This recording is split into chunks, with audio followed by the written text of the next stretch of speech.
Hi everyone, I am back. Yes, after several months of silence, I am finally back. For some of you that do already know, I am pregnant, and so I have. The first two trimesters were such an energy drain for me. I would wake up tired and I just have such a impossible time getting anything done.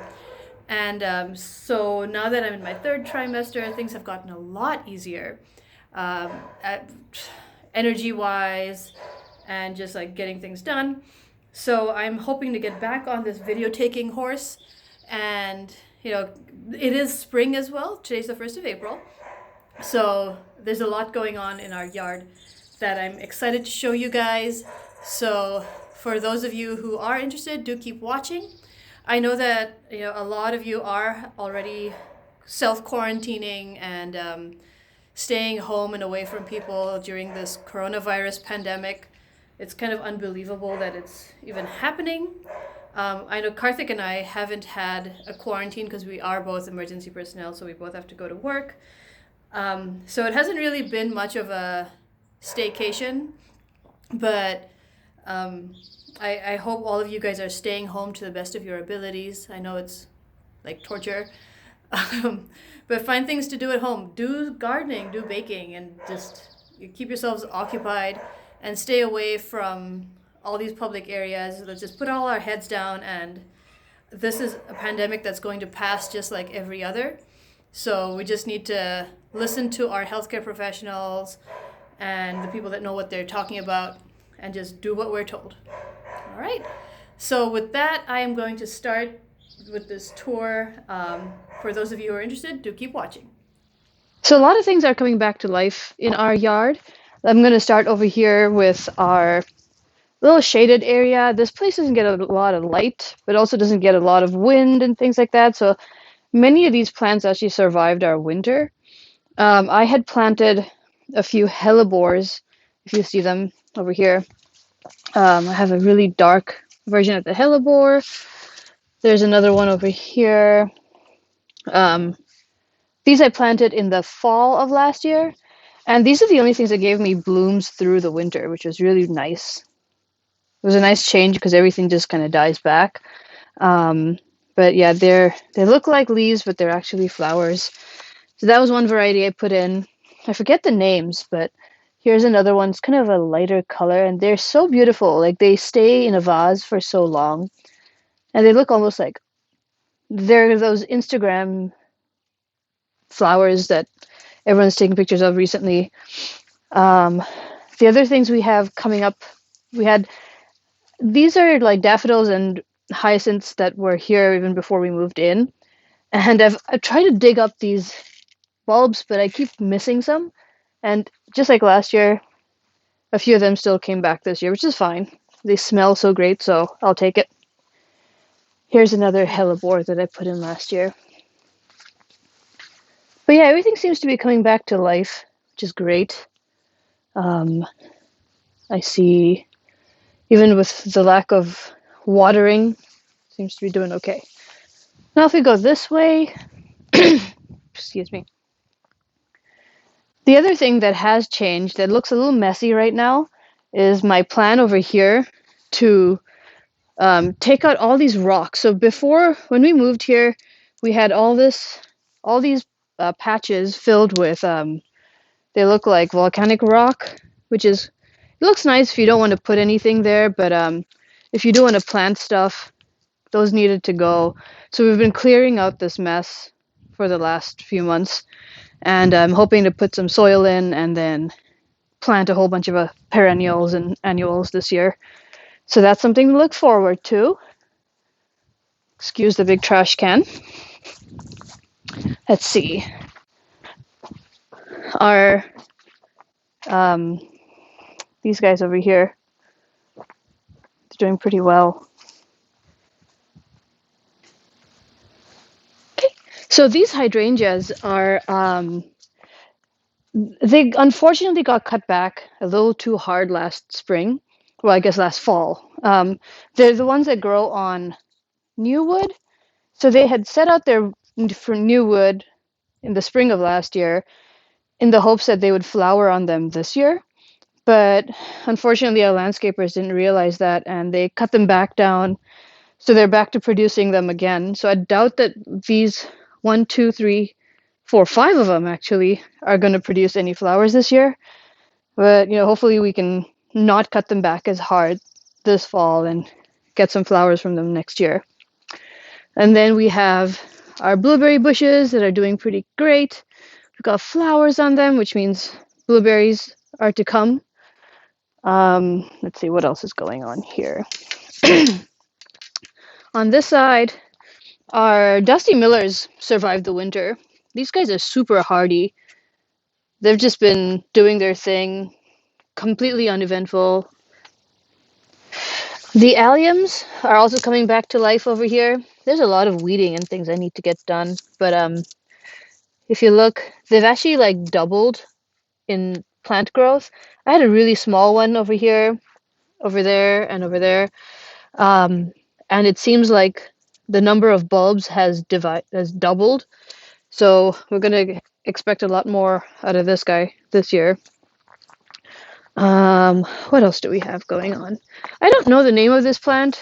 It's called Fire and Ice or something, but it produces these beautiful little like cascading flowers that they don't have a smell. A slight smell. But that's the other thing that's blooming early in the spring. And if you come over here, I had planted some crocus. I think that's how that's pronounced. These little purple flowers in these pots in the fall of last year, and as well as white tulips. I think they were called Maureen, if I'm not mistaken. And those are starting to pop up. So the crocus are ones that bloom a little early in the spring. And the tulips are now starting to like overwhelm them a little bit, and they'll be blooming soon. Those are our dogs sitting around waiting for us to come home. Now, if we go this way, so there's a video that we took last year of us planting up this entire. Well, first of all, making this bed because there was just a bunch of grass. We had to put all these patches in, and then get the watering system put in, and it was a lot of work from last year. It was kind of the dying end of summer, and in the fall we planted all these variations of daffodils, tulips, and muscari, and they're starting to come up now. So I'm going to show you what that looks like. So we've got, the names. There's just so many varieties that I got that I almost can't even remember them anymore. But I clearly remember this one. I think it was called Apricot Whirl, and it's got the most beautiful blooms with these like frilly centers, and they're so hardy. They've been through, I don't know, they bloomed almost, I'm gonna say like 3 weeks ago, and they're still going. The other ones that came up are these little muscari. I had 3 colors that I put in of these. There's the light blue, there's the dark blues over here, and then there's a white version. And the white ones didn't seem to come up at all. There were a couple of them that came in, but it seems like the hardiest ones are the dark blue and the light blues. Maybe they might come in next year, God knows. And then we have tulips coming up here. I don't remember which variety I planted, but I guess I'll find out once the colors come up. And of course I got them. Oh, here it is. There's like a little reddish orange looking one. No, I still can't remember the name. So yeah, we have that going on. You can see a bigger bloom of that here. And then so with the tulips, daffodils, and the hyacinths, well, the hyacinths are some that come up, or the muscari are one of the first ones that come up. And then the daffodils, a lot of them are still kind of blooming, but majority of them are early spring. And then we got the tulips in different kind of parts of spring that bloom. So we've got the early spring varieties, these guys, the hybrids, and then there's a few down closer to our gate that are late bloomers. So there's probably not as many tulips that are blooming out there as yet. If you look over here, there's like a little white one that's trying really hard to come out of the ground. I thought those would look so pretty, but then didn't really catch. Maybe next year.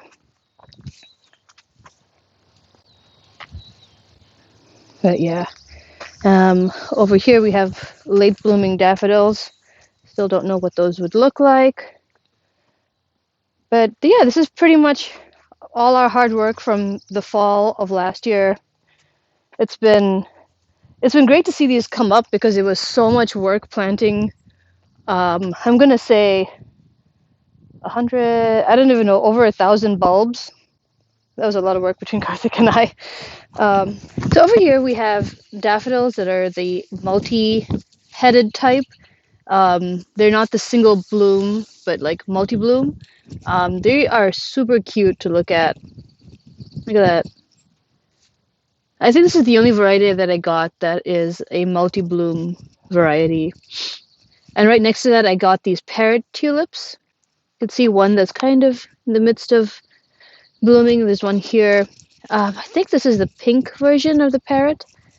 But there's one further up that's completely bloomed and it looks like a painting. It's so pretty on the inside. I'm going to show that to you if I can find it. These ones haven't gotten very tall, actually. Maybe they're still growing, I suppose, but they're not a very tall variety. Because if you look at the one that's bloomed completely over here, it's pretty short. But the inside of it is so pretty. Look at that. It's got like peach and pink and creams, all just painted on. Looks so pretty. That's one parrot tulip. I think I only got one variety. And more daffodils.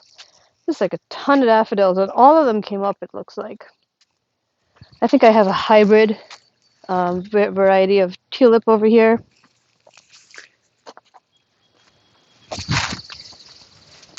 Let's see. These daffodils are coming up too, but I just don't remember the names of them. I feel like I put them down somewhere, but those little tags seem to have disappeared as well. But we'll find out as they bloom.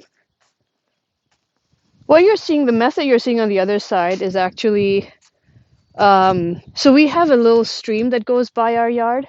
It goes all the way down and exits on the back end of our property. And that was kind of coming in the way of this planting bed, so we decided to kind of cover it with rocks and put like tubing so that the water can go through. And I think we made a mistake because the tubing got a little too small and there was a lot of rain in the last season.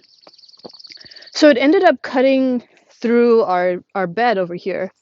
I'm glad that I didn't have enough daffodils to fill that space. So over here it's looking like a hot mess, but we need to kind of clear that up for now. But the water was basically pouring all the way down this way, and there's a river going down our road pretty much because the tubing and the rocks were like blocking that up. So that's the mess over there that we need to clear out. Either make the tubing bigger or I don't know. It's going to be a bit of a process for this summer. Now, anyway, the new addition to our driveway from earlier this year are a bunch of fruit trees. Though all the ones over there that you see are fruit trees, except for this one, we decided to put in a cherry blossom. By we, I mean me, because Karthik's like, do whatever. I just thought this would look so pretty at the entrance of our driveway. We got, I think it's the Akebono. The name isn't on this, I took it off, but it's basically a light pink version of cherry blossoms, and it seems to be doing really well. So this is going to be a tree that's really tall.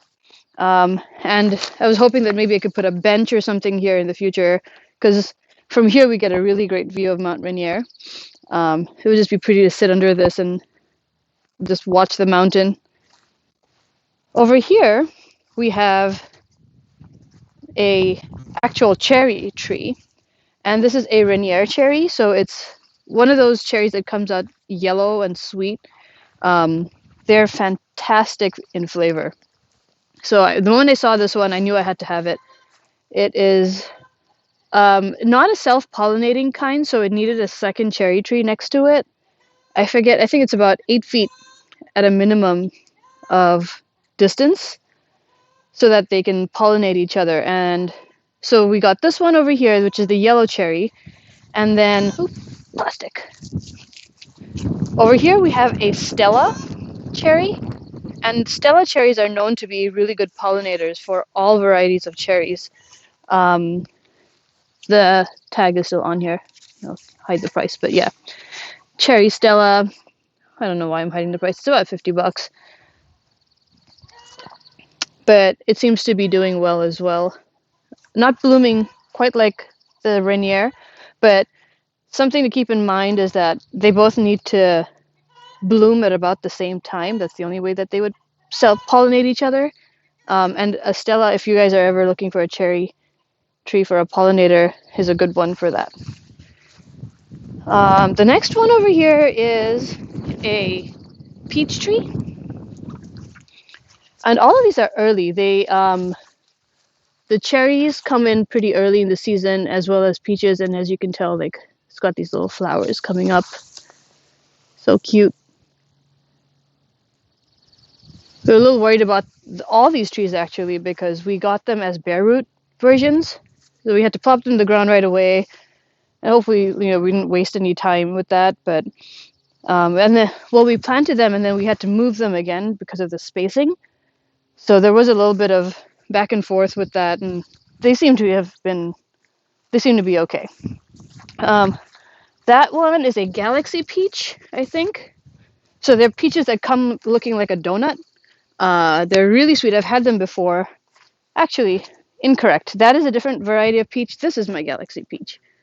So they're kind of like saucer shaped. They look kind of weird, but they taste really nice. They're self-pollinating. I just got 2 peach trees because I like peaches. And I know that that's a red version. Oh, Red Haven it's called. And it's a white peach. So they didn't really need to be next to each other, but what the heck.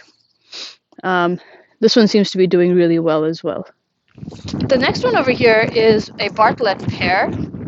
And it's looking a little bare and almost like still dormant. I hope it's still dormant, because they do bloom later than the peaches and the cherries. So I'm hoping that this one still has some time and that it's doing okay. I do see a little bit of growth over here on this little stem, so it looks alive. We'll find out in a month or two, I suppose. But yeah, this is a Bartlett pear, and I didn't get more than 1 pear tree, only because our neighbors have pear trees on either side, and I'm hoping that we're close enough in proximity for this guy to get pollinated by our neighbors' pears. So that should do the trick, because it's sandwiched between 2 different people that both have pear trees. And the last tree that I got is a Honeycrisp apple. And same thing, they bloom a lot later in the season because their fruits come up closer to fall. It looks alive because I'm seeing growth at the ends of all these of the branches over here. So I'm pretty sure that this guy is alive and doing fine. Same thing with this one, where I only got 1 apple tree because our neighbors both have apple trees, and I'm hoping that that's going to be enough for pollination of this guy. Let's see, what else do we have? The other change that happened was I had taken out a bunch of bulbs from our little patch that I showed you initially, where I had the hellebores, and I didn't know what to do with them, so I just kind of mix matched them and put them around our driveway, a little circle over here. So they look really cute because they almost look like they're coming up naturally from like the wild versions of these flowers. Um, and I'm hoping to do something a little more formal in this space, if not this summer, next summer. I know we got like water in like the sprinkler system and stuff, so that the hard work is done. The last part that I have to show you guys is by our front door. I had a whole bunch of extra daffodil and hyacinth bulbs that I didn't know what to do with, and so I ended up putting them in this mix match variety of um, terracotta pots that I think look so nice against our front door, just the color of it. And those are coming up as well. They look really pretty. Hopefully because they're sitting in the shade, they're not going to bloom as quickly as the ones out in the sun, but they seem to be doing okay. So we have some little muscari, and all the pots have different types of daffodils in them. And I think with that, it's the stuff that's going on in our front yard is pretty much over. I'm going to keep you guys posted on what I add, but yeah, if you're interested and you want to see what else I have to do out here, do keep watching.